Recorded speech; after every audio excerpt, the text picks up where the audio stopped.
Alhamdulillah, wassalatu wassalamu ala rasulillah. Allahu I lartësuar thot në Kur'an: "Walillahi al-asma'ul husna fad'uhu biha." Allahu ka emra të bukur. Allahut I përkasin emrat më të bukur. Prandaj lutuni atij me to. I dërguari Allahut sallallahu alaihi wasallam ka thënë në një hadith: Inna lillahi tis'an wa tis'ina isma, mi'atan illa wahida, man ahsaha dakhala al-janna. Allahu ka 99 emra. Kush I mëson përmendesh këta emra, e kupton domethënien e tyre dhe e adhuron Allahun sipas domethënies që ka secili emër, ai do të hyjë në xhenet.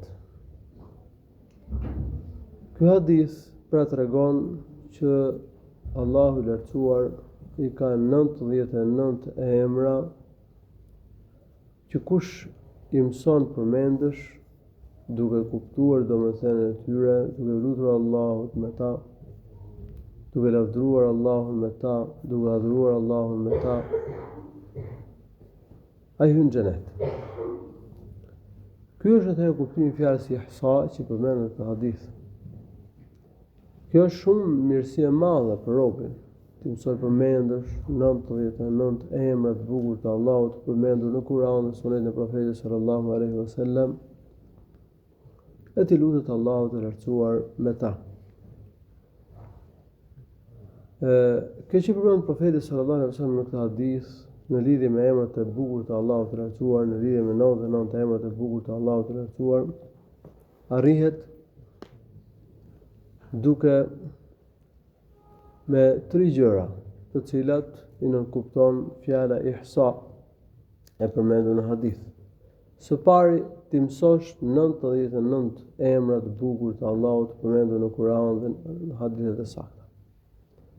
Së dyti, të njohësh kuptimin e secilit emër.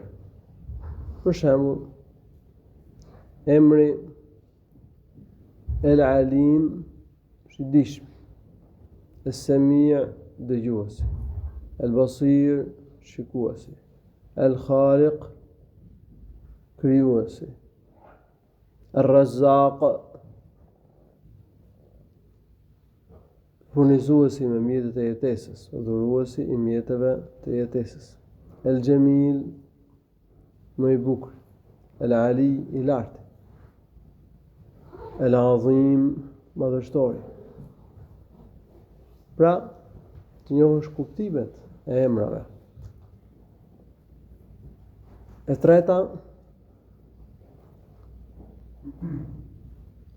të punosh me domethënien e emrave të bukur. Të lutesh Allahut me ta, të lavdërosh Allahun me këto emra.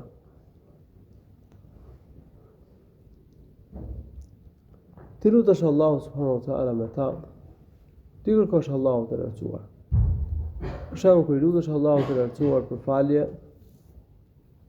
I lutesh atij duke përmendur emrin e tij El Ghafur. Innaka antal ghafurur rahim. Vërtet Ti je falës dhe mëshirues.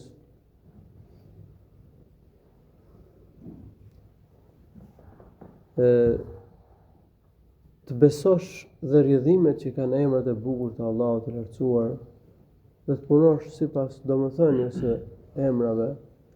Për shembull, gjitha mirësitë që ne kemi janë gjurmë të emrave të Allahut Ar-Rahman, Ar-Rahim, I gjithëmëshirshmi, mëshiruesi, El Kerim, bujari, El Barr, bamirësi. Të gjitha mirësitë I kemi nga Allahu I lartësuar. Ato janë mëshirë nga Allahu i lartësuar për ne. Allahu na ka mëshiruar dhe ne ka thonë mirësitë e shumta, si rrezet e diellit, rreshtet e shiut, burimet e ujit, burimet e ushqimit, shëndetin, fëmijët. Mirësia më e madhe që na ka dhënë Allahu, që është mëshira më e madhe nga Allahu i lartësuar për ne, zbritja e Kuranit, dërgimi i Muhamedit sallallahu alaihi wasallam, na ka udhëzuar rrugën e drejtë. Pra gjitha mirësitë i kemi nga Allahu, qofshin ato fetare, qofshin dunjos, jetës. Kështu që ne e njohim të mirësi Allahut të lartësuar. Gjithashtu, ne kërkojmë mëshirën e Allahut të lartësuar. I lutemi Allahut për mëshirë, dhe kjo hyn ke lutja me emrat e bukur të Allahut. Dhe gjithashtu, ne kërkojmë mëshirën e Allahut. Falim namaz, duke kërkuar mëshirën dhe falën e Zotit. Se kush falet, kush fal namaz, kush i kryen detyrat e fesë, kush ruhet nga gjunahet, e fal Allahu, e mëshiron dhe e largon nga dënimi i tij.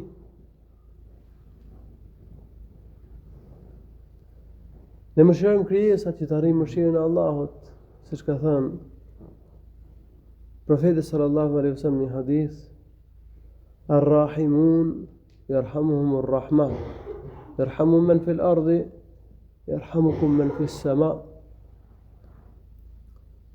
Mëshiruesit i mëshironi gjithë mëshirshmi.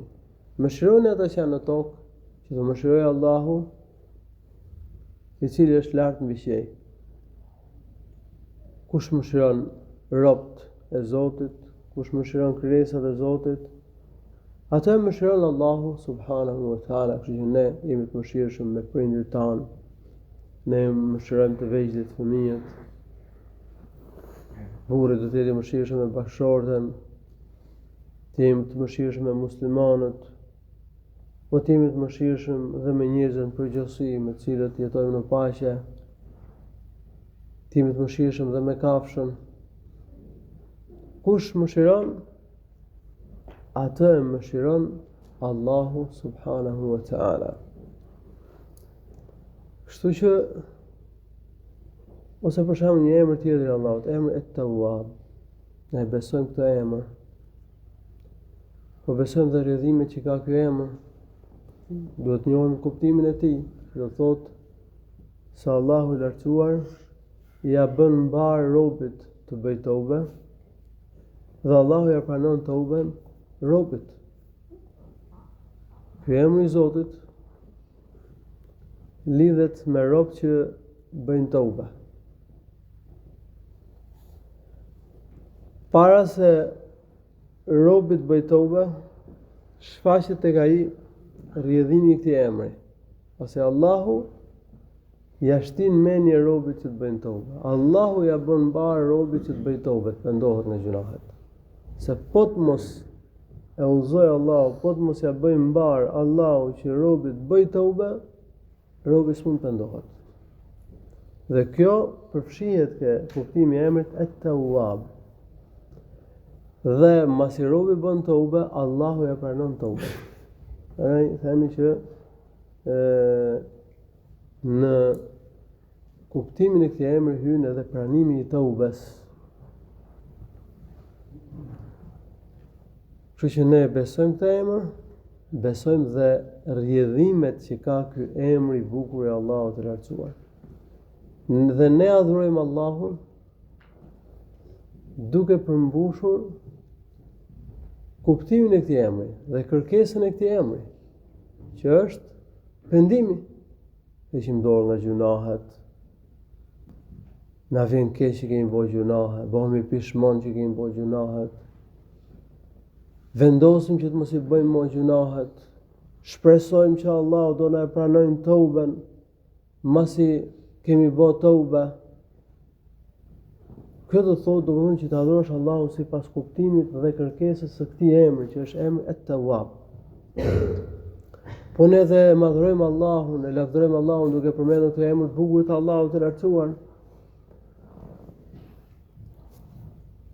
dhe duke kërkuar Allahu subhanahu wa taala që na pranoj tauben, ne e përmendim këtë emër të bukur të Allahut subhanahu wa taala, por duke i kërkuar falje Allahut, ne e përmendim këtë emër të bukur të Allahut subhanahu wa taala, sikur se përmendet dhe në ndonjë lutje profetike, ku me të cilën ne i kërkojmë falje Allahut të lartësuar dhe i kërkojmë atij të na pranoj tauben. Atëherë kush i mëson 99 emra të bukur të Allahut të lartësuar, por ti mësoj përmendësh, të njoh kuptimin e tyre dhe të punoj sipas kuptimit dhe kërkesës dhe i rrëdhimit të secilit emër, siç e sjellë pak më përpara. Që do të thotë domosdoshmë ta lavdërosh Allahun me këto emra, ti lutesh Allahut subhanahu wa taala me ta. Ta adhurosh Allahun sipas domethënies dhe kuptimit të emrave të tij të bukur. Emrat e Zotit janë më shumë se 99. Kështu që hadithi nuk do thotë se ka vetëm kaq emra të Zotit, vetëm nuk do thotë që ka vetëm 99 emra të bukur Allahu. Por Allahu ka 99 emra që janë të tillë, që kush i mëson përmendësh, duke njohur kuptimin e tyre, duke adhuruar Allahun me ta, ai hyn në xhenet.